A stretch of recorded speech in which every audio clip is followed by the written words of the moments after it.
자, 안녕하세요. 네, 두 번째 강의를 맡은 홍순재 원장입니다. 일요일날 이렇게 귀한 시간 내주셔서 선택해 주셔서 감사드립니다.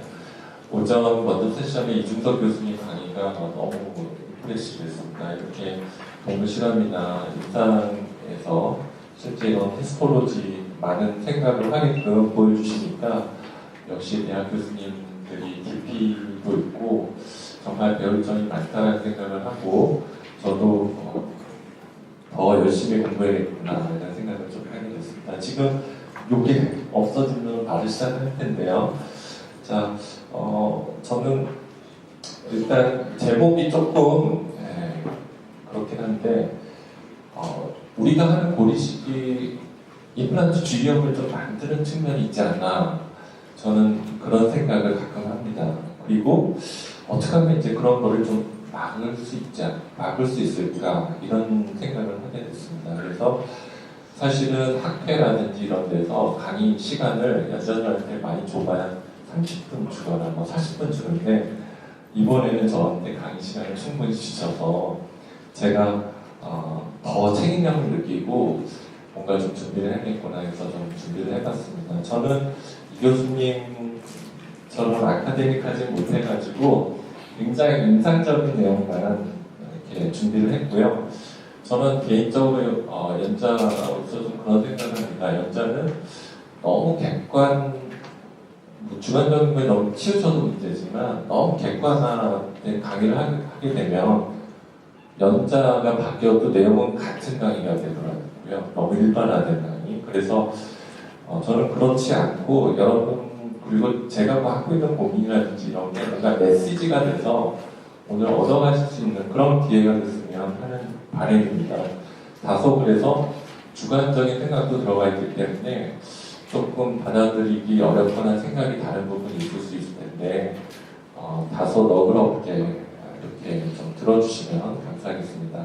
1시간 반 강의라 좀 지루할 수 있을 거나 조금 어려운 내용은 뺐습니다. 지루한 내용들은 바로 시작을 해보겠습니다. 자, 페리임플란타이티스는 이제 임플란트의 바이올로지컬 컴플리케이션이다 이렇게 많이 알려져 있는데 저는 그런 생각을 합니다. 이게 과연 합병증일까 아니면 디지즈일까 이런 생각을 좀 합니다. 그러니까, 디지즈라는 얘기는 그냥 자연이 생겨서 그런 질환이 발생했다라는 생각인 거고요. 컴플리케이션이라는 건 우리가 디지즈를 치료하다가 부가적으로 다른 질환을 만드는 걸 컴플리케이션이라고 볼 때 이 페리임플란타이티스는 아무 문제 없이 뭐 10년, 11년, 12년 생기면 이렇게 가다가 오는 환자들은 디지즈다. 크로닉 페리오돈타이티스 같은 생각을 하게 되는 환자들이 있는 반면 우리가 치료한 지 얼마 안 돼서 바로 이런 게 왔다면 그거는 컴플리케이션이 아닌가 이런 생각을 하게 됩니다. 그래서 두 가지 성격을 다 갖고 있기 때문에 이런 거를 바라보는 관점도 필요하지만 이런 관점에서 본다면 이제 우리가 본그래프라는 임상에서 뭔가 하는 것들을 좀 생각을 해봐야 되지 않을까 싶어요. 이 리포트를 보게 되면 이제 미국에서 나온 리포트인데 페리임플란타이티스 유병률이 무려 22% 이런 얘기를 했습니다. 그 AAIT 리포트 2006년에만 미국에서 550만 개 임플란트가 심겨졌는데 그 중에 만약에 20%라고 치면 산술적으로 100만 개가 넘는 임플란트가 페리임플란타이티스로 갔다는 얘기죠. 물론 그 제 임상에서 5개 중에 하나가 페리임플란타이티스로 갔다. 그러면 저는 환자들의 그 괴로움에 제가 이렇게 쫓기거나 스트레스를 받아서 아마 임상 못했을 것 같아요. 근데 하여간 이런 통계를 보면 와 무섭구나. 특히 이제 우리나라 어마어마하게 많이 심고 있는데 앞으로 10년 후에는 이런 환자들이 얼마나 더 많아질까 이런 고민을 하게 됩니다. 점점 더 많은 의사들이 새로 생겨서 이제 배출되는 나오는 의사들이 처음부터 임플란트를 심는 시대가 왔어요. 그래서 이런 내가 하는 임상이 나중에 어떻게 될지 모르는 상태에서 일단 많이 심고 있기 때문에 가볍게는 뭐 이렇게 환자 불만도 없고 그냥 심리적이고 약간 마진 쪽이 엄청 살짝 보이는 케이스 엑스레이 보면 뼈가 살짝 녹는 것 같다 이런 느낌부터 피스출라가 잡혔네. 저 뭐 임상적으로 아무 느낌 없지만 체크하러 왔을 때 저 부분을 핀셋으로 싹 눌러보면 여기서 퍼스가 싹 올라와요. 마이크로 퍼스. 저는 그래서 이제 마이크로 피스출라라고 부르는데 그런 환자부터 전치부에 했는데 겉으로는 괜찮아 보여요. 겉으로는 괜찮아 보일 때 엑스레이를 보면 굉장히 좀 불안한 그런 이 환자 나중에 또 어떻게 될까? 이런 환자. 자, 롱텀하게 보면 이제 제거해야 되는 날이 오지 않을까? 와, 이거 제거하면 어떻게 또 임플란트 이 자리에 하지? 환자가 또 해달라고 하면 어때? 나는 어떻게 해야 될까? 이런 환자들이 이제 오고요. 이제 증상이 있으면은 피스출라도 잡히고 환자가 불편하다 이런 얘기를 하고 제거를 하게 되다 보면 이제 임플란트가 상당히 이완이 많이 되어 있는 것을 발견을 하게 됩니다. 퍼스도 나오게 되고 이제 이런 환자들 이제 이렇게 액티브하게 퍼스가 나오고 이런 것들을 그냥 두면 안 되는데 이런 지경까지 간 환자들을 보면 가슴이 아프고 임플란트를 이제 제거해야 되는 이런 운명이 오는 거죠. 그래서 이제는 임플란트를 평생 쓴다고 절대 얘기를 안 하고요. 언젠가는 제거해야 되는 날이 올 수 있습니다라는 얘기들을 하고 우리가 예전에 무의미하게 워런티를 10년 보증 이렇게 얘기했던 것도 다 무의미하지 않나 이런 생각을 하게 됩니다. 그래서 저는 최근에 이제 이런 생각을 많이 갖고 있어요. 저는 임상을 할 때 내가 하는 이 임플란트가 나중에 혹시 페리임플란타이티스가 오지 않을까? 이런 생각을 처음부터 합니다.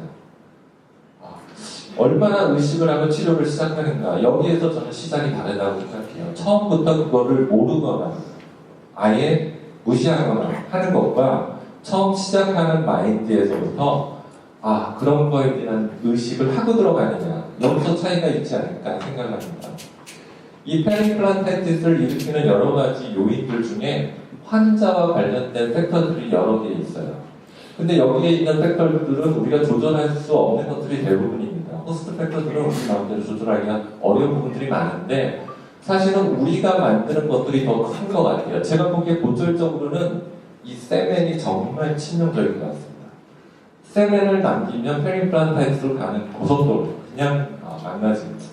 스크류 루즈닝 마찬가지고요. 근데 오늘은 그런 얘기보다도 좀 수술과 관련된 얘기들을 할까 합니다. 우리가 처음 시작을 할 때는 고철부터 시작하는 치료가 아니잖아요. 수술부터 하는 치료가 임플란트이기 때문에 우리가 부주의하게 하는 고리식이라든지 그리고 이제 환자들을 고철을 해놓고 이제 페리임플란트 바이오로지컬 시링 요거에 대한 얘기를 할까 합니다.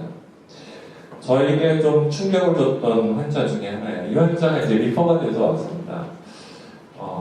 이 부분을 치료를 다시 하고 싶다 환자가 왔어요. 퍼스가 나오고 있습니다. 그래서 제거를 했는데 이게 뭐냐면 이제 마우스 플로어에 있는 그 혀 밑에 있는 조직이에요. 와, 이거 예전에 국어외과 수련 받을 때 마지막 맨디블렉토미 받았던 환자들에서 봤던 건데 와, 이런 아가면 보충 수준의 디펙트 환자가 캔서가 아닌데도 생기는 거예요. 이런 생각을 하게 된 거예요. 와, 페리임플란타이티스 무섭구나. 이런 환자를 다시 재치료를 하려면 고리식을 하고 연조직 이식하고 보철도 이제 세멘이 무서우니까 저는 이제 스쿨펜을 많이 선호합니다만 이렇게 해가지고 했는데 과연 그러면 이 환자가 잘 될까? 또 오래 잘 쓸 수 있을까? 이런 생각을 갖게 됩니다. 여러 가지 환자의 호스트 팩터를 조절하기 위한 노력도 하고요. 그래서 이제 이런 페리임플란타이티스 관련된 현실 문제점을 보자면 치료가 정말 어려워요. 아마 이런 문제에 대해서는 우리 오후에 임현찬 교수님께서 많이 말씀해 주실 건데 저는 여러 가지 이런 우리들의 현실이 문제인 것 같아요. 문제라는 게 이제 환자도 하기 싫어하고 의사들도 하기 싫어합니다. 페리임플란타이티스에 대한 치료 개입을 그러면 내버려지는 거죠. 자, 이런 게 이제 실제 일을 보면 이 환자가 만약에 의사가 적극적으로 얘기하고 환자가 받아들였으면 이때까지 되지 않을 수 있지 않았나. 근데 환자도 별로 증상이 없어요. 자연치와 다르기 때문에 의사는 이게 살짝 보여도 속으로는 조금 뜨끔하지만 조금 저 상태에서 멈춰주기를 좀 바라죠. 그리고 환자한테는 조금 뭐 얘기가 안 하면 뭐 뼈가 조금 물어보면 얘기를 하지만 혼자서는 알지만 환자한테 먼저 얘기하지 않으려고 할 겁니다. 그 다음에 보면은 이제 뭐 이렇게 녹아 있는 거죠. 그 다음에 이제 앞에도 녹고 나중에 이렇게 되면 알면서도 이 상태에서 임플란트 빼려면 빼는 게 힘들어요. 자연치 빼는 것보다 훨씬 힘들잖아요. 다 녹고 나서 빼자. 그때는 쉽게 뺄 수 있으니까 어차피 내가 다시 치료해야 될 생각은 없고 그러면 이런 자연스러운 합의가 이런 환자들이 자꾸 생기지 않나. 그래서 이제 제가 지금 이 환자를 리포받아서 보고 있어요. 환자가 이제 아드님이 치과의사고 아버님을 리퍼를 저한테 해주셨는데 페리임플란타이티스로 가고 저절로 빠지고 한 것들을 치료를 하면서 정말 길고 고되고 저도 고생이고 환자도 고생 그런 치료가 아닌가 이런 생각을 하게 됩니다. 그래서 개업을 이렇게 하고 이제 치과의사로 오래 점점 살면서 저는 제가 하는 치료에 대한 애착을 갖고 있는 편인 것 같아요. 저는 특히 이게 좀 강한 편인데 제가 한 게 뭐 안 좋게 되는 걸 좋아하는 사람이 누가 있겠습니다만 저는 특히 제가 한 게 잘못되는 게 싫더라고요. 그래서 롱텀하게 좀 잘 됐으면 좋겠는데 이 세 가지가 다 중요한 것 같아요. 뼈와 연조직, 보철.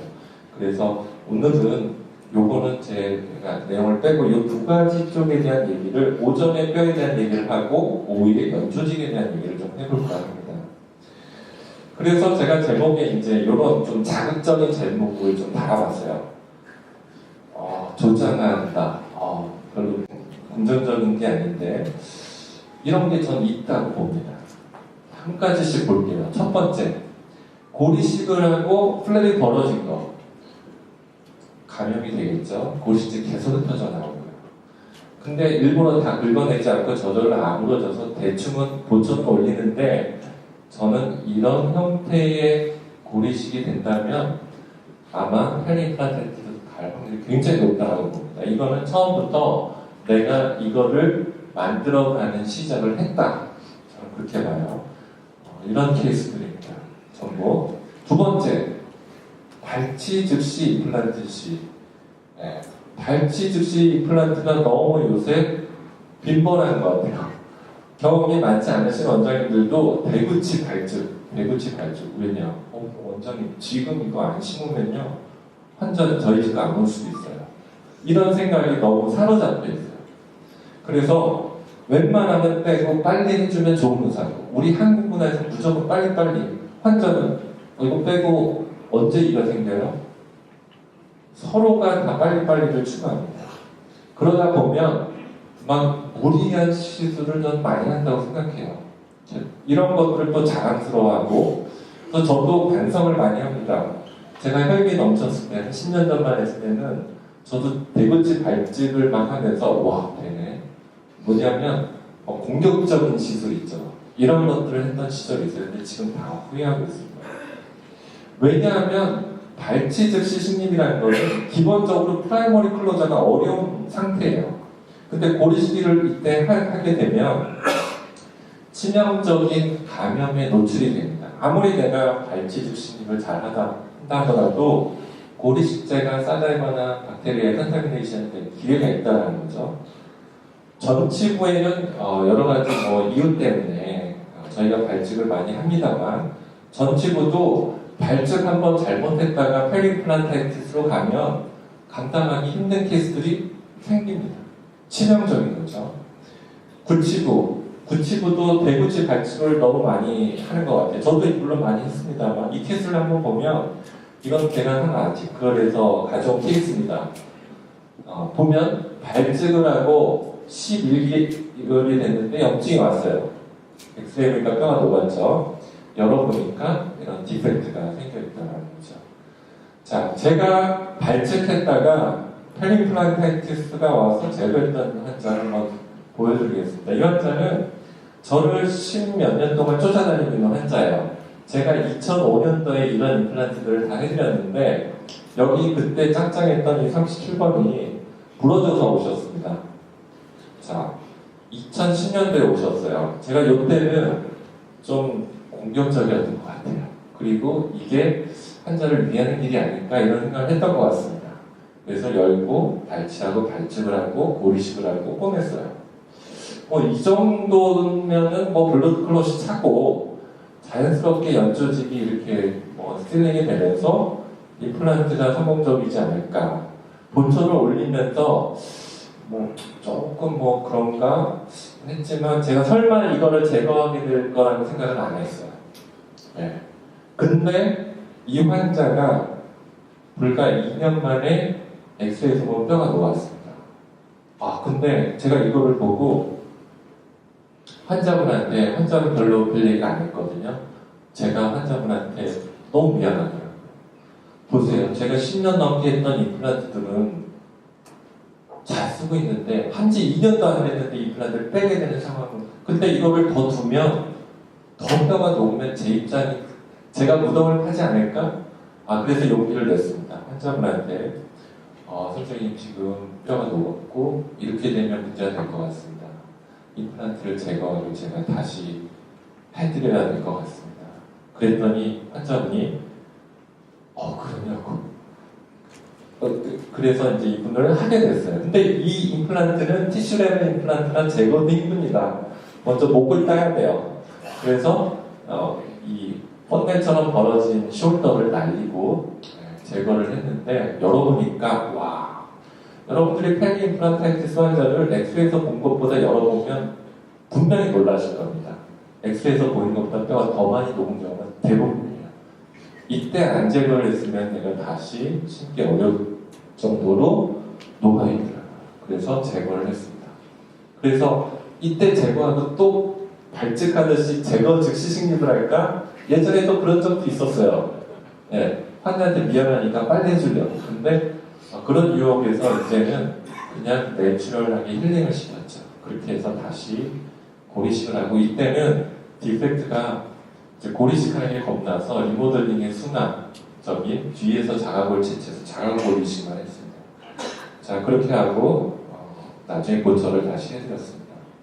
자 이 환자가 지금 2.5년이 지나서 이렇게 보이는데 또 여기에 또 무슨 일이 생길까? 이 환자가 오면 매 눈으로 엑스레이를 찍을 때마다 저 부분을 쳐다보게 됩니다.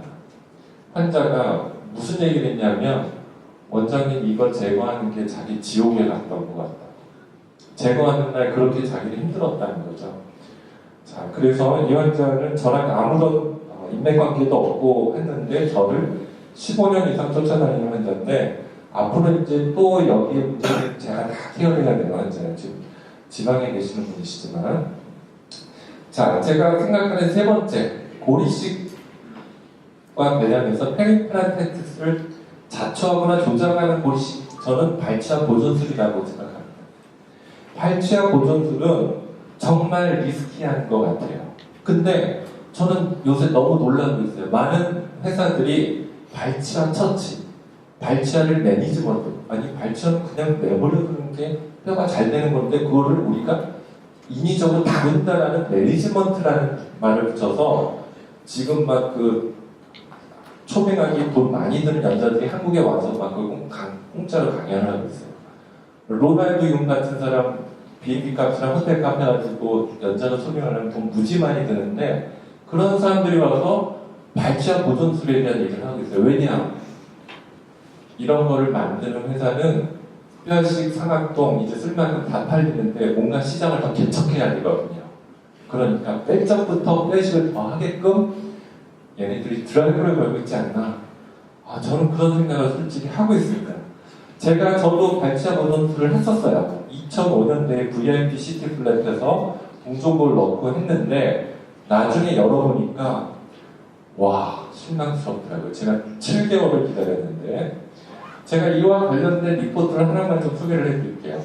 제 피스는 아닙니다. 티클에 나온 건데 자 하악 37번을 발치를 하고 발치와 보존술을 했어요. FDVA랑 위에는 저는 발치와 보존술에서 제일 문제가 위에 소프티슈 디펙트를 어떻게 클로즈하느냐예요. 고리식제랑 쌀알과 컨타미네이션 안 되고 고리식제가 유지되는 거죠. 근데 그게 쉽지가 않은 게 배우치분이죠. 그러니까 이 사람은 메디칼 그레이드 칼슘 설페이트 석고를 위에다가 써서 이제 실링을 하려고 했던 거예요. 그렇게 하고 4개월을 지나서 플랫리스 임플란트를 심었어요. 스위스산 명품 임플란트 심었습니다. 근데 뼈가 녹은 거예요. 3개월 만에 도출하려고 왔는데, 그래서 다시 열어서 오픈 큐레이트를 하고 다시 FDA 본 그래프트하고 콜라겐 멤브레인을 했어요. 그렇게 하면 또 6개월을 또 기다립니다. 자, 그렇게 해서 10개월 만에, 발치하고 10개월 만에 이제 도출을 했어요. 자, 이 환자가 과연 발치와 보존술을 해서 얻은 게 있을까요? 이 의사 선생님이 얻은 게 있을까요? 저는 이게 더 많다고 생각합니다. 보세요. 2번의 고리식 차단받겠죠. 더 길어진 저장 기능까지 회복된 소요시간. 여전히 장기적인 안정성이 좀 걱정되지 않나요? 엑스레이를 보더라도. 그리고 이 커프 높이를 보면 잇몸이 얇다는 걸 알 수 있죠? 만약에 이 환자가 내 케이스라면 저는 제거하고 다시 하지 않았을까. 이런 생각을 개인적으로 합니다. 그러면 어디서 무엇이 잘못된 것일까? 제가 저 환자를 제가 생각을 해봤어요. 자, 이 원장님이 여기 발치하고 염증 조직을 제거를 다 못했을까? 자, 보시죠. 처음 시작은 이랬어요. 엔도를 하고 크랙이 생겨서 가운데 뼈가 녹았다고 생각하고 발치를 한 거예요. 자, 발치를 하기 쉽지 않았겠죠. 와, 이렇게 녹다는데 흔들리지도 않는 이런 환자 대구치 빼기 쉽지 않죠. 자, 그러면 염증 조직을 잘 했을까? 자, 그렇고 여기 고식제를 그러면 그런 메디컬 그레이드 80 설페이스 쓴 게 완전히 컨타미네이션을 막았다고 생각할 수 있을까? 그 다음에 플랫리스 임플란트를 심었는데 그러면 여기에 내가 넣은 뼈가 어디까지 뼈가 되는지 모르고 나중에 아무리 롱텀하게 보더라도 어디까지 뼈가 될지 모르는데 임플란트 탑 위치를 어디까지 둘지 어떻게 알겠습니까? 그때 플랫리스를 심은 거죠. 자, 저는 또 이것도 주목하고 싶어요. 우리가 쓰는 루트 커널 실러들이 오스테오블라스트한테 굉장히 톡식합니다. 그런 거라든지 깊이 조절 실패. 그 다음에 우리나라 대부분 원장님들은 이런 네탑보다는 요걸 많이 하죠. 이거 히팅 아니야? 표면 오염 막 이렇게 하죠. 자, 그래서 제가 이 케이스를 보면서 제가 상상을 해서 좀 그림을 그려봤어요. 자, 우리가 이런 거를 만약에 멀쩡한 걸 발치한다 하더라도 보존술을 하게 되면 보존술이라는 건 저는 말이 잘못했다고 생각합니다. 보존술 한다고 정말 발치하가 보존되냐? 일부는 보존되겠죠. 리모델링이 일어날 건 다 일어납니다. 자, 일어나요. 6개월을 기다렸어요. 그러면 여기에 플랫리스를 심었단 말이에요. 그러면 이런 염조직의 파티클들이 캡슐레이션 돼서 들어있고 어디까지 뼈가 되는지 모르는데 임플란트는 설측에 있는 피질골 레벨에 맞춰가지고 나는 제대로 심었다 생각하고 그냥 심는 겁니다. 플랫리스도 엑스레이에서 보기엔 괜찮게 보이겠죠. 그렇게 해서 도출을 한 거예요. 자, 제가 아까 그 발치와 보존술한 환자를 제가 7개월 기다려서 연조직 클로저도 VIP CT 플랩을 그 당시에 무모하게 공격적인 거를 막 해서 환자를 괴롭히면서 했는데도 다 긁어냈어요. 위에 부분 많이 긁어냈어요. 그렇게 하고 심었는데 여러분들 만약에 발치하고 대구치 보존술을 했을 때 오픈 멤브레인 뭐 했을 때 눈에 보이는 이 뼈가 다 뼈입니까? 그러면 임플란트 탑을 여기까지 두면 이게 나중에 롱텀하게 어떻게 될까요? 저는 이런 생각을 합니다. 그래서 잘 알 수 없는 상황에서 임플란트 탑을 어디다 위치시키기가 정확히 쉽지 않다. 이게 발치와 보존술에서 임플란트 심는 데 있어서 가장 어려운 점이 아닌가 싶어요. 저도 제가 이런 소구치 발치와 보존술을 해서 제가 히스톨로지를 본 적이 있습니다. 7개월인데 한번 보실게요. 자, 열었습니다. 이거 합성골입니다. 오스테오. 자, 본코를 따서 본코를 따는데 본코가 같이 안 빠져요. 이건 좋은 소식이에요. 왜냐? 밑에 본이 단단하면 잘 돼 있으면 저렇게 본코가 트랩한 바랑 같이 빠져나오지 않습니다. 이건 기분이 좋은 거죠. 저러면 저는 큐렛을 여기다 사이다 넣고 쟤를 비틀어서 부러뜨려요. 그 다음에 다시 트랩한 바를 뽑아서 물고 뺍니다. 그런 식으로 해서 빼려고 하는데 안 나오면 이렇게 핀셋으로 집어서 이제 히스톨로지를 보내고 임플란트 심고요. 심을 때 보면 저는 싱글 임플란트는 티슈 레벨 임플란트를 웬만하면 선호하는 편이에요. 그래서 티슈 레벨 임플란트를 심는데 솔직히 어디까지 뼈가 됐는지 모르니까 그냥 막 무작정 깊게 좀 심은 거죠. 들어갈 때까지. 그렇게 해서 나중에 보철을 했어요. 자, 히스톨로지를 보면 이거는 히스톨로지 섹션을 30에서 50 마이크론 정도 얇게 썰지를 못하니까 두껍게 써니까 고리식재가 이렇게 시꺼멓게 빛이 투과가 안 되니까 보이는 거고요. 지금 보게 되면은 중간중간에 7개월 된 데 보이는 뼈들이 신생골들이 보이고 합성골들은 다 검게 있습니다. 이거를 이제 골드너 트라이크롬을 봐서 오스테오이드가 생성되는 것을 보게 되면 사이드 쪽, 즉 인텍트한 옆에 치아 쪽 일부에서만 그런 게 보이고 발치와 내부에는 깊은 쪽에 일부 신생골들이 있지만 아까 이준석 교수님 많이 보여주셨죠. 파티클들은 다 소프트 티슈 내에 들어가 있습니다. 그리고 신생골들도 보면 따로따로 떨어져 있어요. 얘네들을 싸고서 이렇게 연결된 인터커넥션 돼 있는 분들이 아니라 따로 떨어져 있는 거예요. 저런 것들은 굉장히 임머처하고 기계적 강도에 약한 아주 5분번 초기 단계죠. 우배열입니다. 제일 잘된 부위만 확대해서 보여주면 뻥도 칠 수 있어요. 와, 이거 보십시오. 발치와 보존술 했는데 이렇게 뼈가 잘 됐습니다. 하지만 이 본코 바이옵시는 이렇게 보여주면 사기예요. 항상 그로스하게 다 보여주고 그 다음에 고표를 보여줘야 됩니다. 왜냐하면 의도한 사람이 잘된 부분만 크게 보여줄 수 있기 때문에 어쨌거나 히스톨로지를 보면 되게 신방적이었습니다. 자, 또 하나 요거는 좀 소개를 해드리고 싶어서 제가 이 논문을 가져왔는데 만약에 저렇게 엔도를 하고 크레기간 루트를 발치를 했을 때 저는 이런 생각을 많이 합니다. 제가 오래 기다려도 희한하게 블러드 클로즈 다 도망가고 힐링이 늦어요. 대구치 4개월이면 이 정도 힐링이 돼야 되는데 6개월 되면 이 정도 힐링이 돼야 되는데 근데 늦어요. 이 환자들은 왜 그럴까? 담배도 안 펴요. 그럼 뭐 당뇨가 있나? 당뇨도 없어. 근데 저는 이거를 크게 의심을 합니다. 이건 뭐냐면요. 루트카넬 필러의 톡시시티를 보는 거예요. 톡시시티를 봤는데 리빙셀 카운트 이거는 그냥 인비트로 시험 그냥 이런 배지에다가 오스테오블라스트를 배양한 거를 거기다 키워요. 키워서 1주, 2주, 이렇게 3주 이렇게 오스테오블라스트가 증가하는 걸 보이는데 거기에 희석한 루트 실러, 커넬 실러들을 거기다가 좀 섞어요. 그러면 오스테오블라스트들이 싹 다 죽습니다. 네, 시험관에서 보면 배양해가지고 형광으로 보게 되면 이렇게 1주, 2주, 3주 가면은 오스테오블라스트 숫자가 증가하는 건데 실러도 우리 예전에 많이 썼던 H 플러스 이런 건 싹 다 죽어요.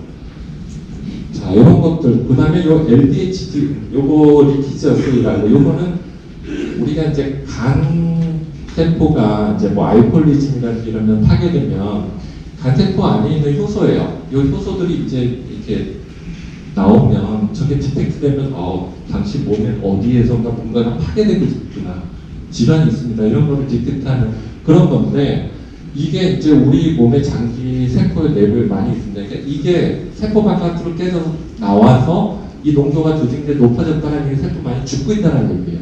그래서 아까 그 셀 카운트 말고 이런 LDH 리키지 어세이를 해보면 많이 세포들이 죽어가고 있다는 걸 알 수 있다는 거죠.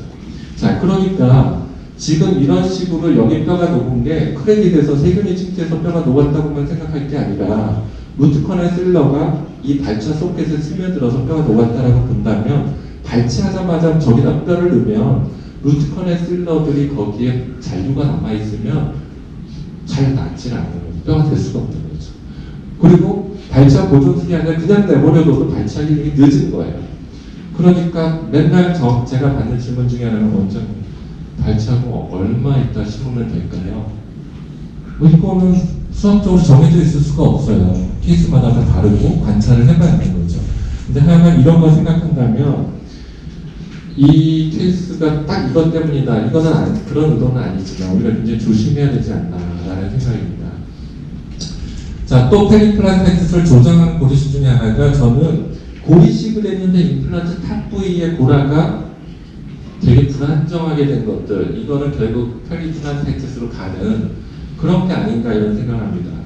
실제 제가 최근에 요 환자 요 임플란트를 제거를 하게 됐는데 여기 보이시면 이런 이상한 이런 파티클들이 있죠. 열어보면 주변에 고리식제 파티클들이 엄청 많아요. 이게 페리임플란타이티스가 와서 뼈가 파괴가 되니까 고리식제가 드러난 건지 처음부터 이랬던 건지 모릅니다. 하지만 저는 이렇게 뭔가 몰아내지 않고 이런 것들이 주변에 많이 있다는 것 자체가 처음부터 페리임플란타이티스로 가는 그런 뭔가를 제공할 수 있는 상황이 아니었나라는 생각을 합니다. 실제 보면 고리식을 한 그 합성골들은 레디오 덴시티가 굉장히 차이가 나죠. 그래서 보다가 어느 순간 딱 보면 깜짝 놀랍니다. 단번에 그냥 확 나갔는데 합성골들은 리모델링에 순응을 하지 않기 때문에 저렇게 그냥 지들끼리 붙은 채로 섬처럼 남아있어요. 자, 고리식을 했음에도 불구하고 임플란트 탑 주변에 이런 불안정한 고라는 임플란트 주위염으로 이어질 위험성이 있다라는 거죠. GBR을 했는데 이런 식으로 보이는 임플란트들 많습니다. 많아요. 자, 그리고 또 하나는 저는 연조직에 박혀있는 이런 흡수되지 않는 입자들에 관심을 많이 갖고 있는데 그런 것들이 빌미가 되지 않나 또 그런 생각을 합니다. 지금 보면 이게 본택이 보이죠? 그리고 염증이 와 있는데 실제 전치부에서 이거는 지금 폰택 부위에 이제 고리식을 한 부위인데 합성골인데 이 몸을 뚫고 나와요. 얘를 제거하죠. 다음에 뭐 6개월 있다가 오면 그 다음에는 또 저렇게 또 얼굴을 디밀고 있어요. 나 좀 빼주세요. 계속 삐지고 나옵니다. 끝이 없어요. 네, 이런 환자가 있고요. 자, 요거는 지노그라프트인데 여기 시스트를 제가 제거하고 고리식을 했는데 처음 이런 게 없었어요. 그리고 제가 알로돈 같은 이런 거를 막기 위해서 연조직을 증가시키는 국산의 메가덤이라는 제품을 썼는데 뭐 시간이 지나니까 또 밀고 나오더라고요. 제가 이런 거를 막 눈여겨보고 있는데 최근에 이태리에서 이 재미있는 논문이 나왔습니다. 이 사람은 이 타바넬라라고 하는 계열인데 이태리 그 로마의 계열을 하고 있는 사람인데 저는 동물 실험은 별로 믿지는 않아요. 데이터가 나중에 뒤집어지는 걸 하도 많이 봤기 때문에. 근데 사람에서 보는 거가 저는 의미가 크다라고 생각합니다. 근데 사람에서 환자한테 동의를 받고 힐링어벗을 낀 주변을 갖다가 힐링어벗이랑 같이 주변의 연조직을 갖다가 칼로 도려내가지고 그거를 떼서 조직학적으로 본 거예요. 그러니까 처음에 상악동 GBR을 하면서 임플란트를 심을 때 처음부터 힐링을 달았어요. 그렇게 묻었어요. 묻었다가 2차 수술을 할 때 힐링어벗을 달고 다시 3개월 있다가 그 힐링어벗 주변의 연조직을 같이 잘라서 조직학적으로 본 거예요. 그래서 이렇게 보면서 여기서 리포트한 건데 재밌었던 것은 이 사람은 이런 것들을 이상적으로 연구한 좋은 방법이다라고 소개하려고 한 거지 이런 걸 적극적으로 본 건 아니에요. 사실은 케이스가 많지 않기 때문에. 근데 재밌었던 건 뭐냐면 이 사람이 GBR을 했던 것들이 힐링어벗 주변에 파티클들이 이렇게 있다는 것을 포착해가지고 요거에 대한 언급을 하고 있더라고요. 그리고 힐링어벗 주변에도 콜라겐 파이버 주행이라든지 이런 것들에 대한 설명도 있는데 염증세포 치료에 있던 것들을 많이 보고 있습니다. 보여드리고 있어요. 그래서 제가 GBR을 했는데 저렇게 연조직에 인캡슐레이션이 된 것들이 2차 수술을 하고 주변 연조직이 많이 박혀 있구나 라는 것들이 이제 흔한데 그런 것들이 어떻게 있는지가 궁금한 거죠. 자, 요거는 스키장에서 스키 사고를 당해서 안에 두 개가 부러져가지고 제가 발치 즉식립을 하고 어벗을 바로 끼우고 이미디어 템포라리까지 했던 환자예요. 그랬다가 나중에 보충을 하기 위해서 어벗을 딱 뗀 순간입니다. 그리고 이제 인상 뜨려고 본 사진인데 지금 보시면 여기 이렇게 블리딩이 되고 있는 거 보이시죠? 이게 좋은 거죠. 좋은 건 어떤 의미냐면 그동안 껴있던 티타늄 어벗이 헤미데스모점으로 커넥티브 티슈 어태치먼트 그쪽에 파괴가 되면서 쟤네들이 힐링어벗을 그러니까 업옷을 빼는 순간에 블리딩이 되는 게 이제 커넥티브 티슈가 트라우마를 받은 거죠. 이거는 이제 페리 임플란트 실링이 굉장히 좋았다는 얘기인데 중요한 건 뭐냐면 발측을 하면서 제가 합성고를 막 놓는데 그게 트랜스 진주랄 포션에 이렇게 막 박혀 있는 거예요. 박혀 있는 거예요. 그래서 우리가 흔히 간단히 분류를 하기에 이런 임플란트 주변에 플락존이 있고 이쪽에 보면 어드레런스 존이 있습니다. 요거는 어버먼트랑 티타늄이라든지 절코니아가 있으면 헤미데스모 정도 어태치먼트가 일어난다라는 의미에서 임상적으로 얘기를 하고 있는데 실제 여기 이런 리포트를 보면 7개월 있다가 업옷을 빼보면 이 업옷에 붙어 있는 데를 조직학적으로 보면은 거기에 상피세포로 부착된 게 일부 보인다 이런 얘기까지 할 정도로 헤미데스모즘에 대한 부착이 페리플란실이 좋으면 부착된다는 거예요 임상적으로. 그래서 지금 보시면 여기에 이렇게 테어링이 돼서 분리이 되는 거는 좋은 사인이에요. 좋은 사인인데 문제는 이렇게 이런 박혀 있는 입자들이 이걸 다 제거해야 돼. 제거 안 하면 나중에 어떻게 될까 이런 생각을 하는 거죠. 근데 실제 보면 염증이 있는 건 또 양상이 다릅니다.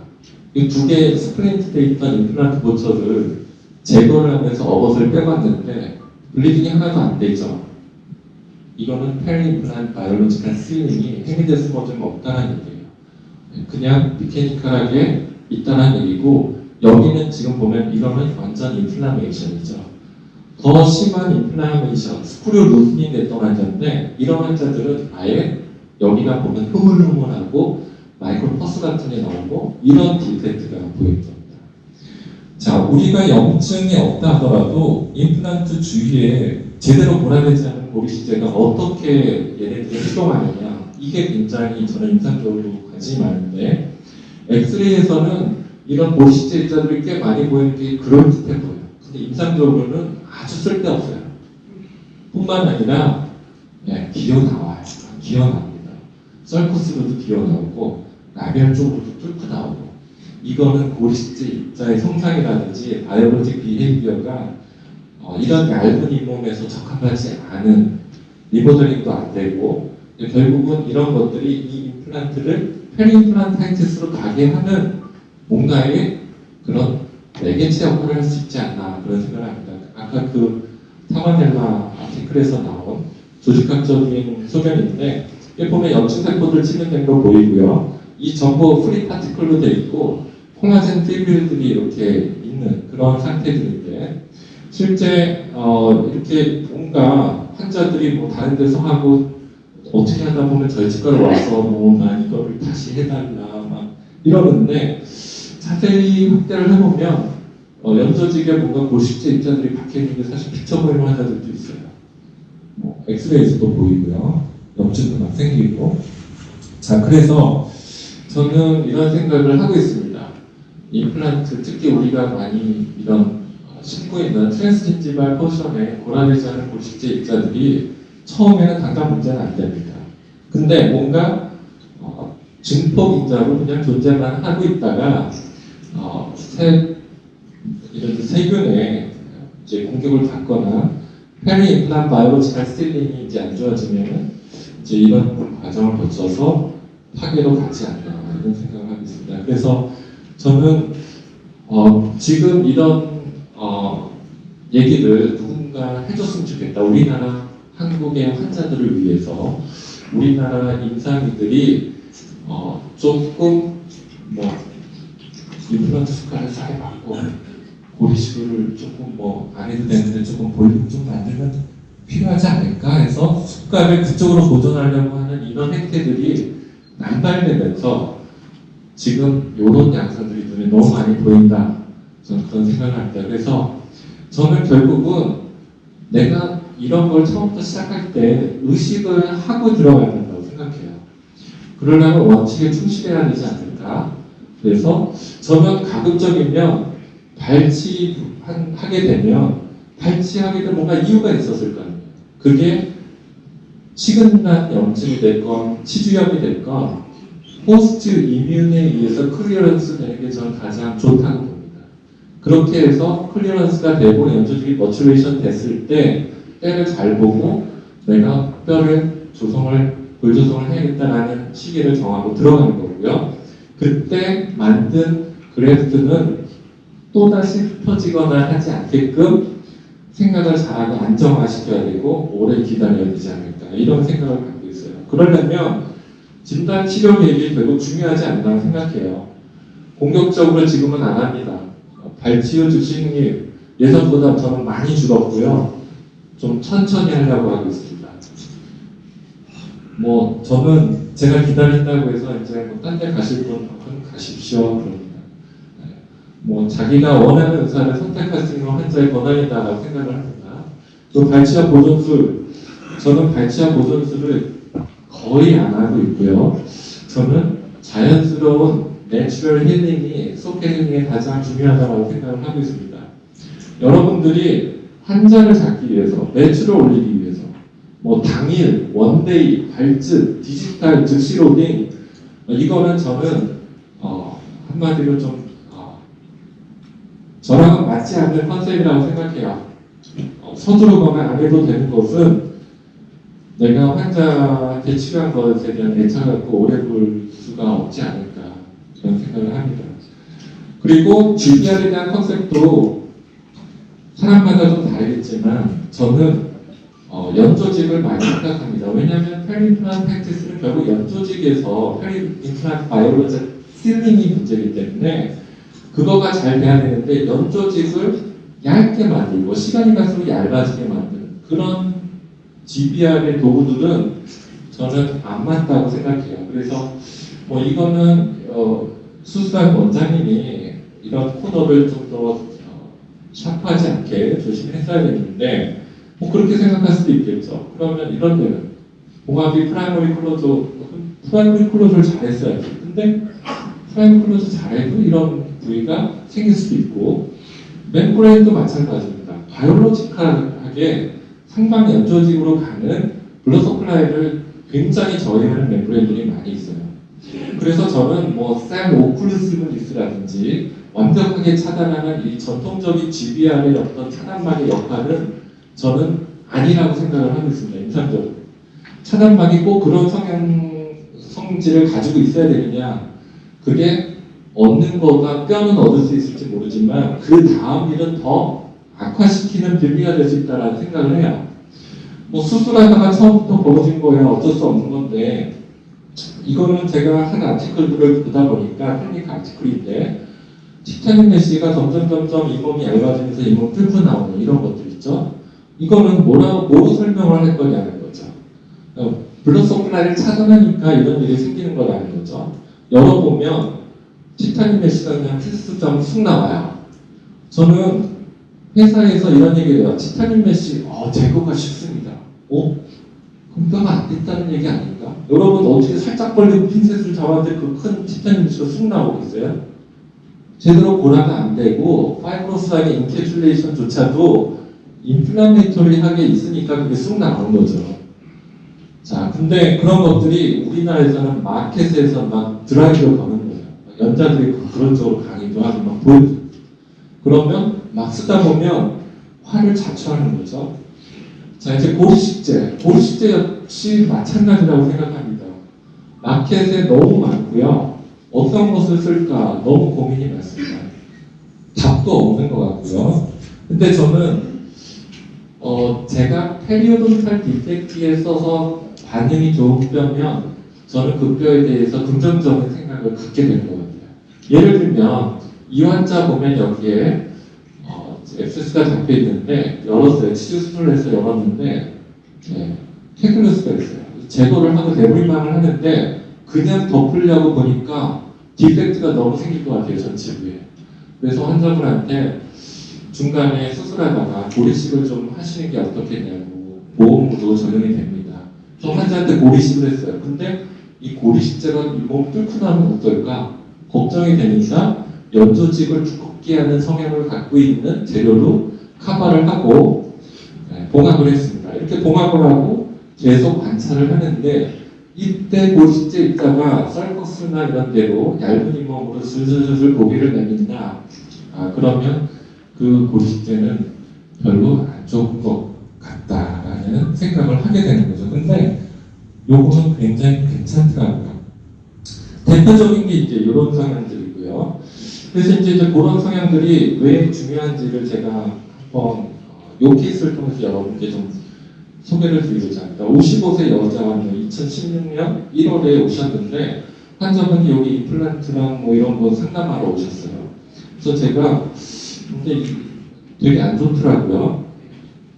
이런 페리오가 안 좋은 환자들은 기본적으로 페리오 컨트롤부터 해야지 임플란트부터 덮쳐 심으면 안 되잖아요. 그래서 제가 막 그런 설명을 했더니 환자가 그냥 가더라고요.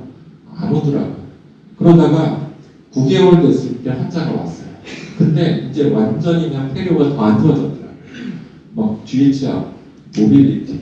그래서 제가 이몸 치료 받으시고 살릴 수 있는 치아는 살리고 알고 꼭 분리해야 됩니다. 이제 환자가 치료를 하는데 자기 이거는 절대 빼기 싫대요. 이건 빼야 될 것 같습니다. 특히 그랬더니 안 빼고 어떻게 안 되냐. 그래서 안 빼고 여기서 할 수 있으면 여기서 치료를 하겠대요. 아 그러시나요? 그래. 그럼 한번 해보자.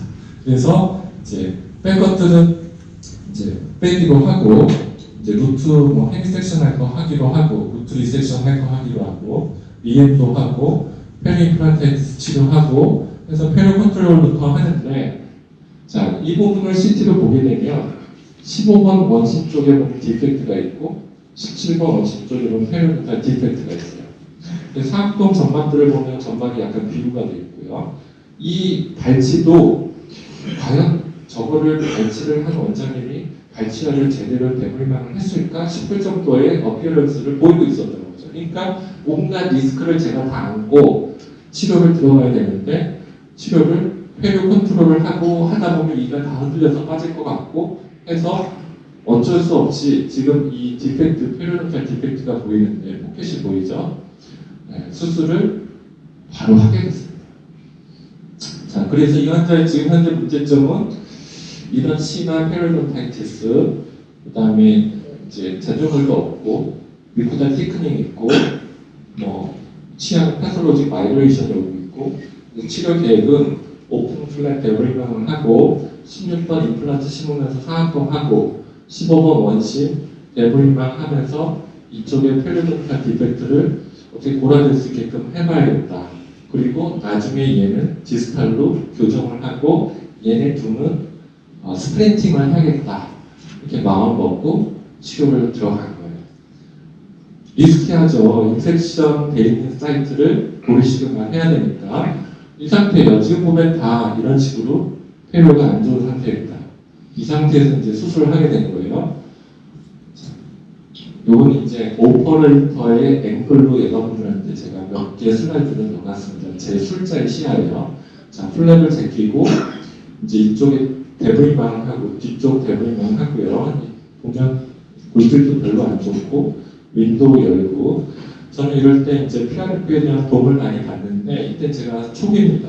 그래서 PRF를 고리식제랑 믹스해서 넣고 이 페리오돈탈 디펙트가 고라가 되지 않으면 이 임플란트까지 운영을 같이 할 것 같은 리스키한 케이스인데 이 부위에 이제 고리식을 했어요. 더 그라프트를 사각동에다 넣고 여기 넣고 PRF 멤브레인을 만들어서 이 PRF 멤브레인으로 데브리망한 부위에는 연조직이 프라이머리 클로즈가 안 되기 때문에 윈도우랑 이런 부위에 넣고 이제 봉합을 했습니다. 봉합을 하고 나중에 스티치아웃 하러 와서 2주 때 모습이고요. 자, 이렇게 심은 거예요. 자, 더그라프트를 PRF 100%, 그러니까 더그라프트 100%를 PRF랑 해서 넣고 이쪽 고리식하고 이쪽 고리식하고 자, 그 다음에 교정을 해서 약간 업라이팅을 시켰습니다. 안 그러면 업라이팅을 안 하면 그냥 빠질 것 같았어요. 계속 흔들리고 자, 이 상태에 자, 나중에 4개월 됐을 때에 데피니티브 레스토레이션을 넣었어요. 이렇게 빨리 들어간 이유는 환자가 지금 이쪽 치아를 일으켜 세운 거가 빨리 고철이 들어가야 얘기할 것 같고 여러 가지 저장 기능의 밸런스를 생각해서 다소 무리가 됐으나 오스텔 멘토를 재고 들어갔습니다. 그리고 환자한테 주심해서 써달라고 부탁을 했어요. 자, 이렇게 해서 고척에 들어간 후의 모습이고요. 자, CT 모습입니다. 자, 이렇게 해서 로딩하고 한 20일 됐을 때 모습인데, 고라가 된 게 상악동은 뭐 고라가 잘 되니까 웬만한 고시제를 넣어도 뼈가 잘 된 것 같은데, 제가 관심 있던 데는 바로 이 페리오돈탈 디펙트였어요. 그쪽의 디펙트였습니다. 그래서 이 CT 단면을 여러분들한테 한번 좀 보여드리고 싶은데, 제가 이제 이쪽 디펙트와 이쪽 디펙트인데, 이게 이제 로딩하고 한 20일 됐을 때 찍은 CT 모습이고요. XR 컷을 봐서 이쪽의 디펙트, 이쪽의 디펙트가 어떻게 됐느냐를 관찰을 한 거죠. 그래서 처음에 이니셜 CT를 한번 동영상으로 보시면 이쪽에 디펙트, 이쪽에 디펙트가 보이시죠? 네, 티크닝 돼 있고요.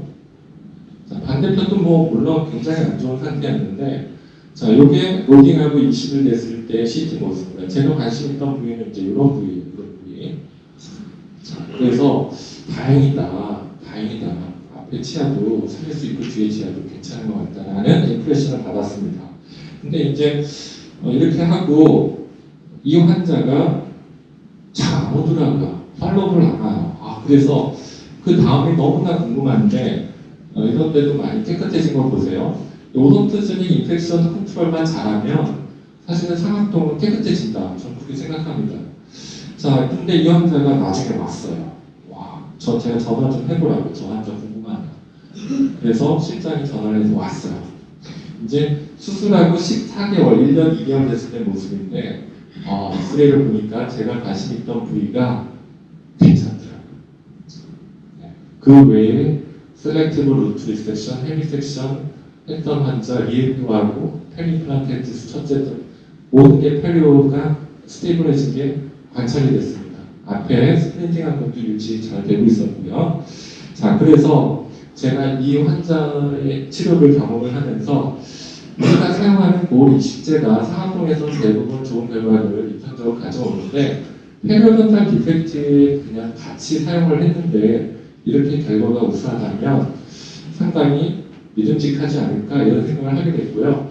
특히 상악동에 이렇게 고리식한 고리식제 입자의 레디오 패시티가 다 다릅니다. 근데 이 더 그라프트는 처음에 보면 굉장히 동정물스러워요. 한마디로 레디오 팩하지가 않아요. 근데 나중에 그런 것들이 전부 더 이렇게 리모델링이 되고 점점 덴스하게 돌아가 되는 것들이 임상적으로 관찰하기 더 큰 클루를 제공하는 레이더 덴시티를 갖고 있지 않나, 이런 생각을 하게 됩니다. 다이오스보다 더 레이더 덴시티가 떨어져요. 초기에 보면 약간 동정물스러워요. 근데 나중에 보면 굉장히 그런 것들을 보라색 것들의 변화의 레디오 패시티 변화를 관찰하기에 좋다라는 생각을 관찰하게 됩니다. 그래서 저는 이제 이런 느낌을 갖고 이제 제가 세미 임플란트 프랙티스로 가지 않는 골조성, 그게 임상적으로 어떤 것일까? 저는 고리식제가 흩어지지 않는 거가 정말 중요하다고 생각해요. 내가 고리식제를 위치시고의 형태를 잡고 그거를 스테릴리제이션 시키는 거, 그리고 봉합을 할 때 이게 무너지지를 않는데, 근데 셀프 컨테인드 디펙트에서는 그걸 걱정할 필요가 없는데, 이제 넌 셀프 컨테인드 디펙트에서가 문제죠. 근데 저는 그래서 제가 PRF를 좋아합니다.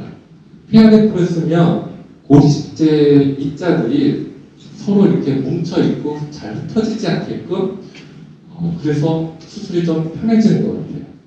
제가 PRF를 처음 도입을 했을 때, 이제 제가 제 왼쪽 팔뚝에 피를 제가 찔러서 빼서 이렇게 PRF를 고리식제랑 만들어 봤어요. 저렇게 덩어리 진 거를 핀셋으로 바닥에 내동댕이를 쳐고 막 해도, 스티키본을 만드는 테크닉은 물론 여러 테크닉이 있습니다만 이게 가장 강화된 방법이에요. IPRF와 APRF를 두 개를 다 쓰는 방법인데, 이렇게 하면 내동댕이를 쳐도 지들끼리 붙어있지 흩어지질 않아요. 그래서 임상적으로는 IPRF와 APRF를 동시에 할 수가 없기 때문에 주로 제가 APRF 리퀴드 모드로 합니다. 그래서 상악동 할 때 실제 상황을 보면 더 그라프트를 미리 이렇게 해놓으면 저렇게 돼 있어요. 그래서 윈도우 주변에 고리식한 걸 저렇게 갖다 입구에 대고 저는 상악동 큐렛으로 고리식재를 윈도우 입구로 살살살살 밀어넣습니다. 그러면 정말 줄줄이 사탕처럼 들어가요. 코끼리 열차처럼 고리식재 입자들이 하나도 흩어짐이 없이 싹싹싹싹 다 들어갑니다. 뭐 이러면 너무 좋더라고요. 상악동도 이렇게 좋은데 GBR 할 때는 얼마나 더 좋겠어요. 그래서 제가 PRF를 너무나 사랑하게 됐습니다. 웬만하면 피만 뽑을 수 있으면 PRF로 고리식재를 이렇게 스티키본 테크닉, 뭉쳐진 덩어리를 핀셋으로 집어서 딱 얹어놓고 톡톡톡 다지면 형태를 이니셜하게 잡을 수 있다는 거죠. 제가 그래서 최근에 이 치즈워케지의 이 논문이 나왔는데 와, 제가 바이오스와 세라본, 유럽에서 나온 합성 지노그라프트의 대명사인데 이 두 개랑 더 그라프트를 비교한 논문 중에 제가 PRF를 쓰면서 가장 여러 편을 써봤는데 PRF랑 이렇게 반응을 잘해서 골 음계를 만드는데 잘 되는 뼈, 그게 더 그라프트더라고요. 왜 그런가 봤더니 바이오스랑 세라본에 비해서 하이드로필리시티, 웰터빌리티에 있어서 어마어마하게 차이가 납니다. 이거는 이제 리포트에 나온 거고요. 저는 예를 들면 국산 모 회사 임플란트에서 나온 뼈를 갖다가 합성물인데요. 셀라인에다가 이렇게 부어요. 부으면 한 60%는 가라앉는데 나머지 40%는 식염수 위에 둥둥둥둥 떠 있어요. 얘네들 막 휘저어요. 근데도 밑으로 가라앉질 않아요. 더그라프트를 생리식염수에 이렇게 부으면 바닥에 총알처럼 가라앉더라고요. 아, 이게 다공성의 고리식재 입자인데 이렇게 하이드로필리시티가 다르구나. 그런 거를 느끼는데 뭔가 PRF랑 이렇게 반응을 잘하는 이유 중에 하나가 이런 게 아닌가 생각을 합니다. 자, PRF로 멤브레인을 만드는 테크닉도 있는데 이것도 제가 이 기계를 처음 도입한 날 제가 피를 뽑아서 제 피 가지고 만든 PRF 멤브레인인데 핀셋으로 찢으려고 해도 잘 안 찢어지고요. 쟤는 가위로 재단해야 됩니다. 자, 이런 것들을 실제 고리식을 할 때 이용을 해서 고리식재 입자가 흩어지지 않게끔 한다는 거예요.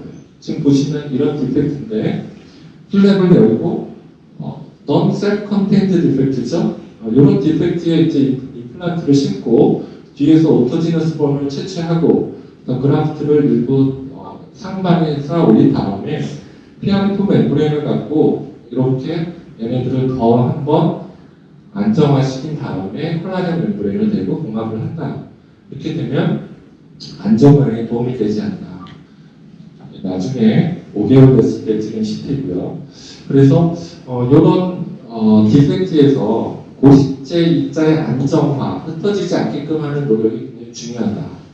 그리고 이제 멤브레인은 어댑테이션 하는 것도 이제 제가 이상적으로 생각하는 거는 인과까지 해서 벽끝까지 완전히 감싸는 이런 건데 나중에 그런 게 잘 되면 그래프트 인코퍼레이션도 잘 되고 롱텀하게 지나면 2년 정도 지나면 네오포리컬리제이션 되는 거를 관찰을 해야 얘가 그래도 돌아 잘 됐다라는 생각을 하게 되는데 우리가 저렇게 크게 멤브레인을 쓸 수 없으면 멤브레인을 이렇게 두 개를 써야 되지 않나 이런 생각을 합니다. 그렇게 해야 위에가 그나마 좀 괜찮지 않나 생각을 하고요.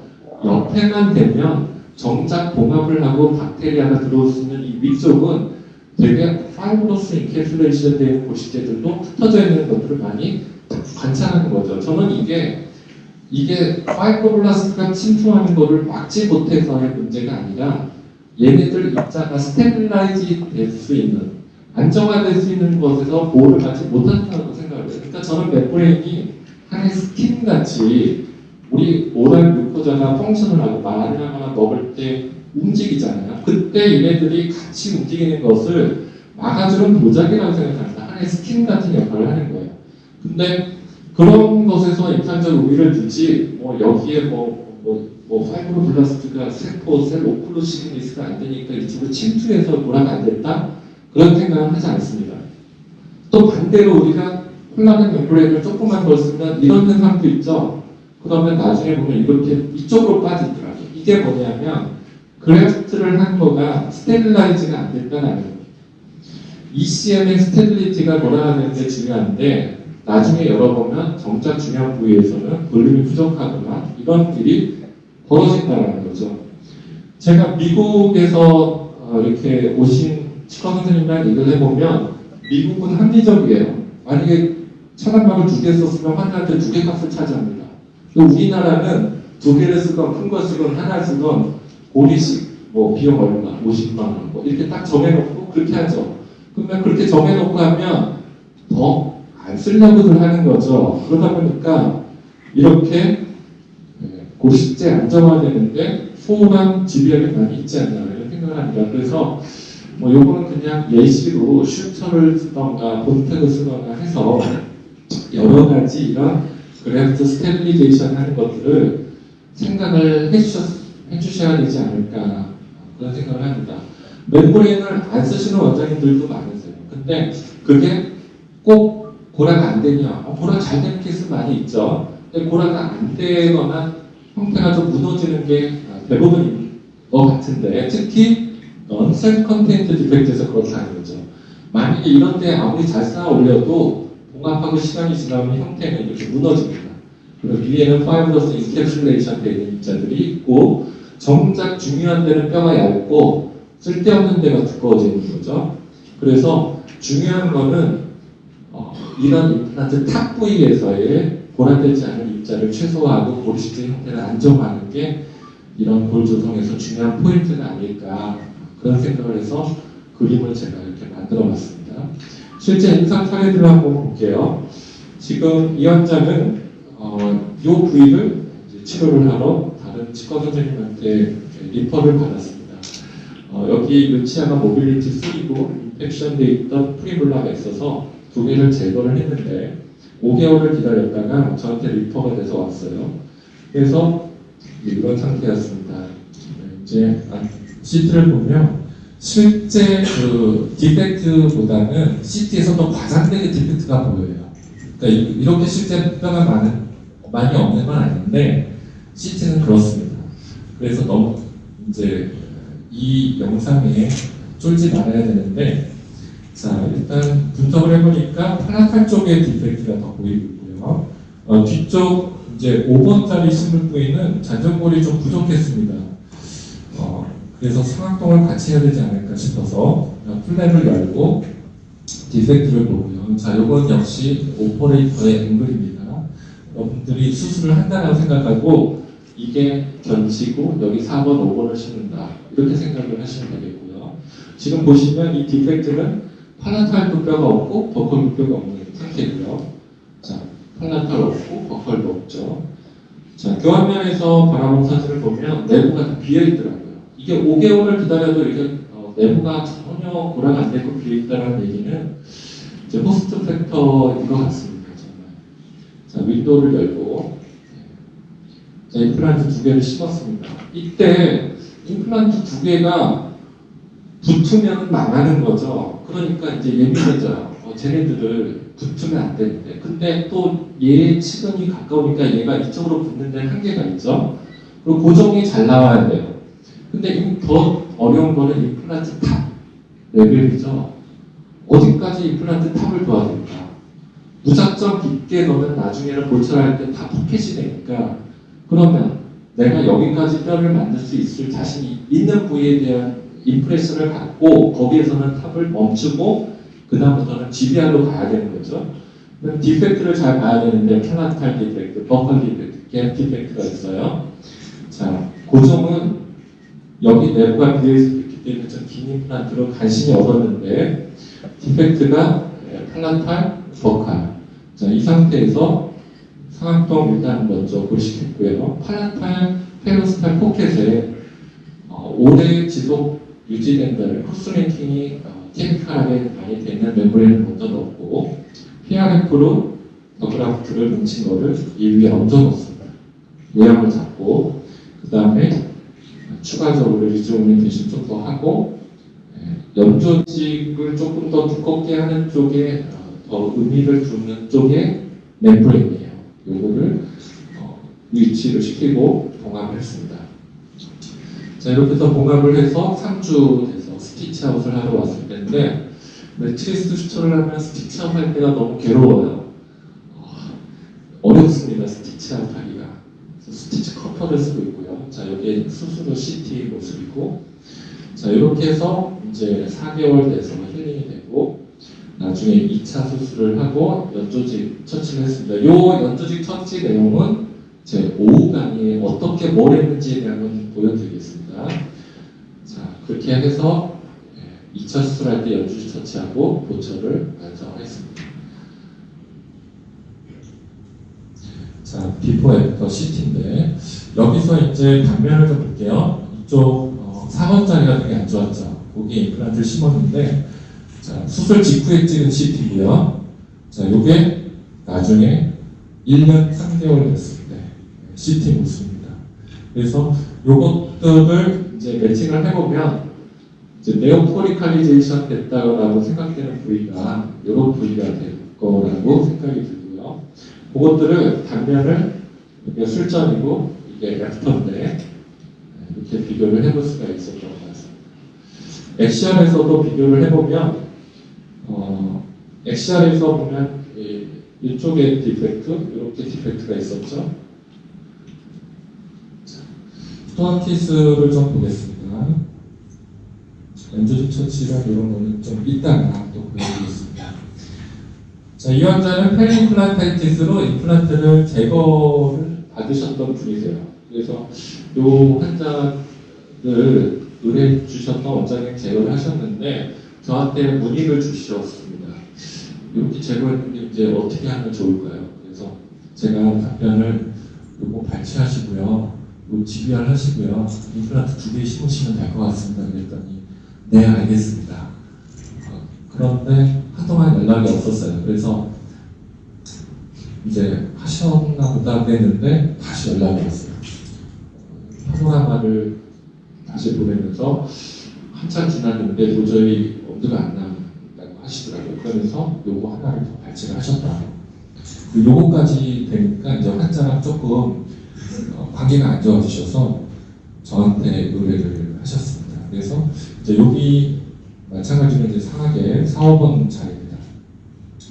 조금 더 머리칸 디펙트가 심한 환자인데, 자, 이런 상태였고, 연투지은 다행히 좀 있었고요. 자, CT를 찍어보니까 이런 상태였고, 뒤에도 이제 이런 상태인데, 참 재밌는 게, 이래도 별로 염증 없고, 또 본인 스테이블한 환자도 간혹 있더라고요. 그러면 그게 이유가 뭘까? 이 연조직에서의 문제일까? 호스트의 문제일까? 이제 재밌는 케이스입니다. 자, 플랩을 디자인을 하는데 저는 가로줄이면은 앞뒤로 넓게 벌리고 미세 수술 쪽에 관심을 많이 갖다 보니까 PBI, 파필라 베이스 인시전을 많이 선호합니다. 그래서 이렇게 인시전을 주고요, 플랩을 넣었습니다. 디펙트가 보이고 있고, 자, 교환면에서 보면 버클 쪽, 팔라탈 쪽 디펙트가 있습니다. 버리카 호라이즌탈 디피스를 갖는 자이버트 클래스 3 디펙트고요. 이건 오퍼레이터의 관점에서 본 뷰입니다. 이제 여기 임플란트를 심기에는 효가 너무 없죠. 그래서 이때는 스테이지드 어프로치를 해야겠다. 그래서 이럴 때는 이제 좀 자가골을 채취를 합니다. 자가골은 이제 사람이 뺀 자리 그쪽에서 플랩을 열고 오토지네스범을 채취하는 기구들이 잘 나와 있죠. 삭제와 동시에 파스큘레이션이 적절하게 돼 있기 때문에 그런 것만 모아서 PRF랑 딱 믹스를 해서 덩어리로 만들어서 이 버리칼 호라이전탈 디피션스가 있는 중요한 부위 중에 버컬 쪽이 더 중요하죠. 하나더라고요. 그러니까 여기 그 덩어리를 떡하니 얹어 놓고 그 다음에 여기에는 크로스 링킹이 좀 돼 있는 스트렝스와 지속 기간을 갖는 멤브레인을 대고요. 팔라탈 쪽에는 교환면 쪽에는 연조직을 배려하는 쪽에 그런 멤브레인을 대고 이제 스테빌라이즈를 시키는 추천을 했는데 포토를 찍는다고 제끼니까 좀 삐져 나왔어요. 자, 이제 이 추천은 뭐 다들 아시겠지만 최근에 이제 이런 추천에 대한 재조명이 되고 있고 많은 임상가들이 많이 시도하고 보고도 하고 있고 클리니컬 리포트도 나오고 있습니다. 그래서 이런 것들을 하더라도 얘를 하면 눌리면 이쪽으로 삐져나가죠. 그러니까 이 실이 이 멤브레인과 그래프트라는 하나의 컴플렉스를 전체적으로 안정화시키려면 이 실이 어디를 지나가느냐를 생각하고 해야 되는 그런 시점입니다. 무작정 하면 임플란트 가운데를 얇게 누르면 옆으로 삐져나가니까. 근데 이제 PRF를 하면 또 이제 그런 면에서 좀 더 안심되는 측면도 있고요. 그래서 봉합을 했습니다. 자, 3주 됐을 때 스티처가 왔을 텐데 교환면에서 봤을 때 보면 이쪽 뒤쪽이 이제 플란이 많이 끼면서 약간 멀어져 있어서 걱정이 됐는데 조금 지나니까 좀 안정이 됐습니다. 자, 이 상태인데요. 이 임플란트 심어야 되는 시기를 보고 있는데 최근에 이제 더 생각이 드는 거는 버리칼 오그멘테이션을 했을 때는 9개월은 기다려야 되지 않나? 이제 이런 생각을 많이 갖게 돼요. 제가 9개월을 기다리고 싶어서가 아니라 우연치 않게 12개월을 기다렸다 열어보니까 드리블 하는데 느낌이라든지 이게 괜찮더라고요. 그래서 최근에 나온 그 이스트반 울반 교과서에도 보면 버리칼 오그멘테이션에서는 최소 9개월 이런 얘기들이 언급이 되고 있는데 하여간 그래서 처음에 이런 디펙트를 오그멘테이션을 해서 이제 기다리는데 콜라겐 멤브레인만 썼기 때문에 볼륨에 대한 수축이 있고 버리칼 개인에서의 물론 손해가 좀 있긴 있어요. 근데 저는 이게 더 자연스러운 거라고 생각합니다. 억지로 공간을 유지해서 그게 답변이 되냐? 그렇지 않다라고 생각해요.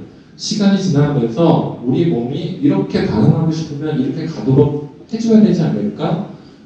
임플란트를 심는 데만 문제가 없다면 그런 생각을 합니다. 그래서 제가 콜라겐 멤브레인 가지고 버리칼 오그멘테이션을 하고 있는 편인데 엑시알 뷰 프리옵시티고요.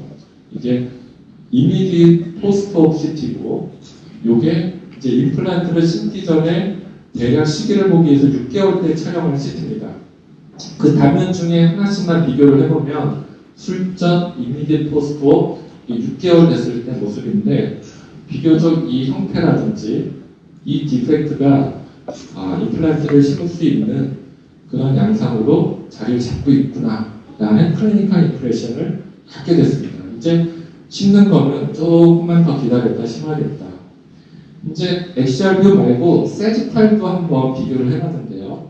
이게 내가 심어야 될 4번 자리, 제일 안 좋은 데 이니셜이고 이미디어트 포스트옵이고 이게 6개월인데 여기에서 끊겨 있었던 이 코리칼 본이 이렇게 새로 연결이 된 걸 보면 네오코리컬리제이션이 아직 무분본이긴 하지만 이 크로스링킹이 많이 된 멤브레인 하방에서는 이런 반응을 보이고 있구나 라는 것을 클리니컬 임프레션을 갖게 되는 거죠.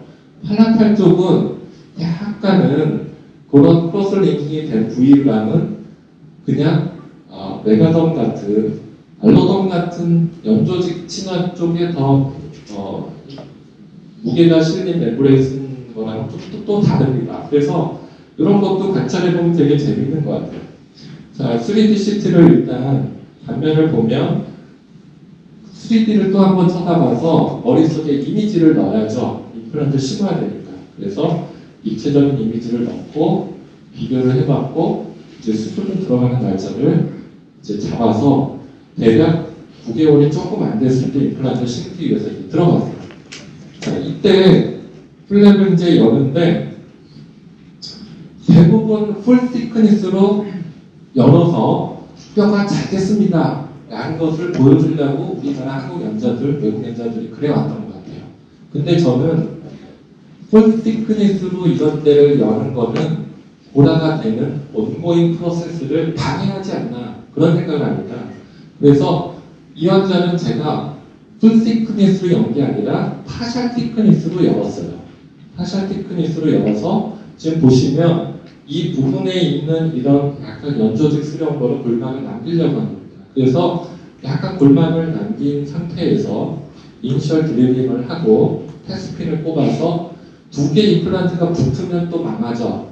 최대한 2개 임플란트를 벌려야겠다는 의식을 하면서 임플란트를 심는데 이때는 어디까지가 보다가 됐는지 사실은 파샬 티프니스를 제끼니까 임플란트 탑 위치를 정하는 게 쉽지 않아요. 그래서 각 임플란트 회사에서 보면 임플란트 심리 깊이를 마킹으로 알 수 있는 노치들이 있는데 그 노치들을 보면서 적절하게 조절을 해야 되는데 이 상방에 이게 혹시 뼈다 하더라도 플랩을 파샬로 열고 드릴링을 하면서 하는 트라우마 때문에 이런 부분들이 다 리접션 될 수 있는 부분도 사실 있어요. 그래서 임플란트 탑의 위치는 조금 더 깊게 가져가는 게 안전하지 않을까 생각을 갖고 앞에 거 같은 경우는 좀 깊게 갔죠. 그래서 요게 곧 이식하기 전이고 요게 임플란트 심을 때 9개월 좀 안 됐을 때 모습인데 자 이렇게 심었는데 2개를 심고 요 부위를 보게 되면 요 부위에는 연조직 처치를 해야겠다는 생각을 해서 했습니다. 요거에 대한 내용은 오후 강의 때 제가 뭘 했는지 사진을 단계별로 좀 보여드릴게요. 자 그렇게 해서 임플란트를 2개를 심고 교철을 마무리를 했습니다. 자 스타트는 여기였는데 이제 이렇게 해서 지금 요게 금년 1월이니까 한참 걸렸죠. 그리고 금년 이제 9월 가을에 오셨을 때 한 번 더 팔로우를 이쪽을 지금 치료하고 있거든요. 그때 찍었던 파노라마입니다. 교환면 사진이고요.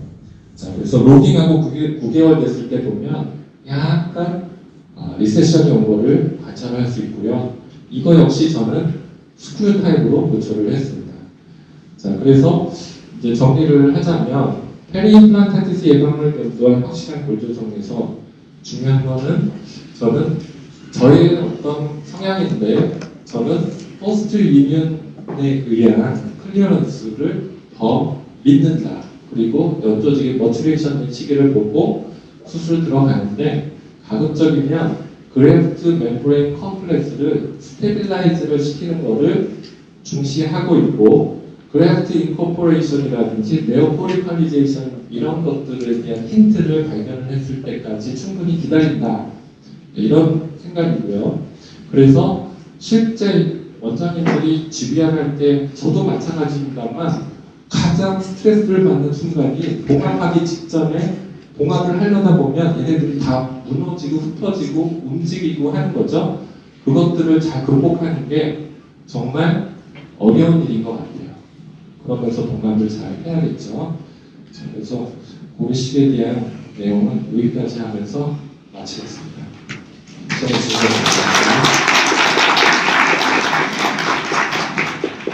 네, 무려 90분 동안 긴 강연해 주신 원장님 감사드립니다. Q&A 세션 진행하도록 하겠습니다. 카카오 플러스를 통해서 총 현재까지 3가지의 질문이 취합이 되어 있는데 제가 직접 읽어드리도록 하겠습니다. 첫 번째 질문은요. 시주 수술하다 돌이식을 한 케이스에서 보험이 되면 어떤 경우에 적용이 되나요? 하는 질문이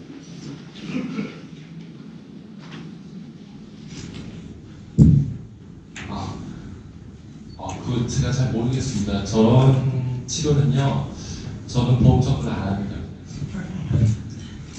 그냥 임플란트 수술한 뒤에서 다 녹아서 한 것 같아요. 차팅도 안 하고, 차팅은 했던 것 같습니다. 네, 두 번째 질문 읽어드리겠습니다. 저는 시어 에이펙스라는 근관 실러를 쓰는데 그 제품도 조골세포의 독성이 있나요? 지금 저 아티클을 제가 자세히 소개는 안 했는데 MTA 계열 실러들이 저기 비교에 들어가 있습니다. MTA 실러들은 톡시시티가 적습니다.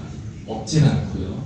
근데 제가 여러 원장님들한테 말씀드리고 싶은 거는 그 엔도돈티라는 아티클들을 보면 저런 논문 너무 많습니다. 루트카나 실러는 오스테오블라스트에는 다 톡식하다라고 생각하시는 게 기본적으로 맞지 않을까 생각하고요. MTA도 이제 하다 보면 에이펙스를 넘어가는 것들은 크게 문제가 안 되고 힐링이 잘 되는 경우도 있죠. 그래서 MTA가 그나마 조금 그러면서 낫지 않을까 싶고요. 사실 그런 실러보다 더 문제가 예전에 FC나 원커널 실버 들어가 있는 환자라든지 디펄핑 썼던 환자들의 그런 잔류물 이런 것들이 처음에는 오픈이 안 돼 있다가 그 크랙이나 이런 게 오면서 그게 이제 본적으로 이제 영향을 주거든요. 근데 우리는 그런 거를 그냥 크랙에 의한 박테리아로 뼈가 녹는다고 간주를 무조건 하고 있잖아요. 꼭 그렇지 않다라는 것만 좀 강조를 드리고 싶습니다. 네, 세 번째 질문 읽어드리겠습니다. 제가 쓰는 PRS 멤브레인은 원심 분리 후에 보면 탄력은 없고 흥분한 편인데 원장님의 경우 모든 환자에서 PRS 멤브레인이 가위로 자를 정도의 탄력이 있나요? 네, 그거는 네, 여러 가지 팩터가 있는 것 같습니다. 호스트 팩터도 있고요. 결국은 뭐냐면 그 피브린이 잘 생기는 환자냐라는 거예요.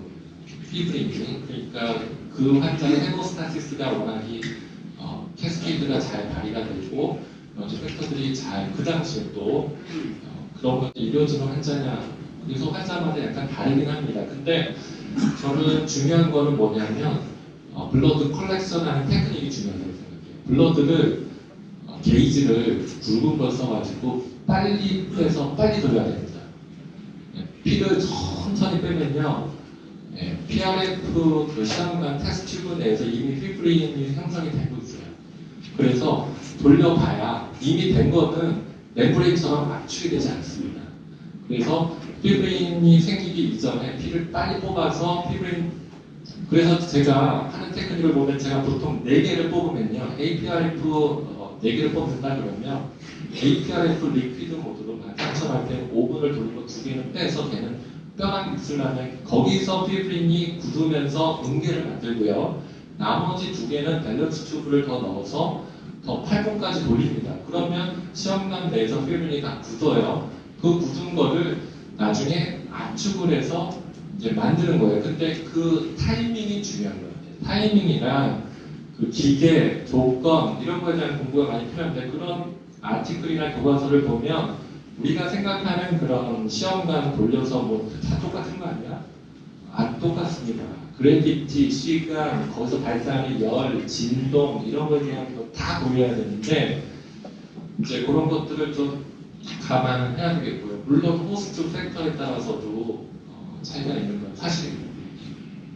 네, 마지막으로 질문 읽어드리겠습니다. 치주염이 심한 클래스 2 승합 전치부 같은 경우 발치 즉시 심리를 하지 못하고 심리를 위해 연조직 볼륨을 유지해야 하는 경우에 고리식제 대신 테로플러그를 사용하는 것은 어떤가요? 네, 테로플러그 사용해도 좋은데요. 저는 전제를 달고 싶습니다. 전제를 단다는 게 뭐냐면 인접치아의 루트에 캘큘러스가 없고요. 거기에 그리밀레이션 인펙션이 없어야 돼요. 그 얘기는 여러분들이 큐레티지를 아주 잘할 수 있으면 큐레티지를 해서 루트를 깨끗하게 하고 거기에 토신이나 세균 다 제거했어야 되고요.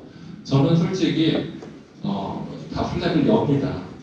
열고 루트를 보면서 캘큘러스를 제거를 하는데 열고 해도 제거가 쉽지가 않은 캘큘러스들이 많아요.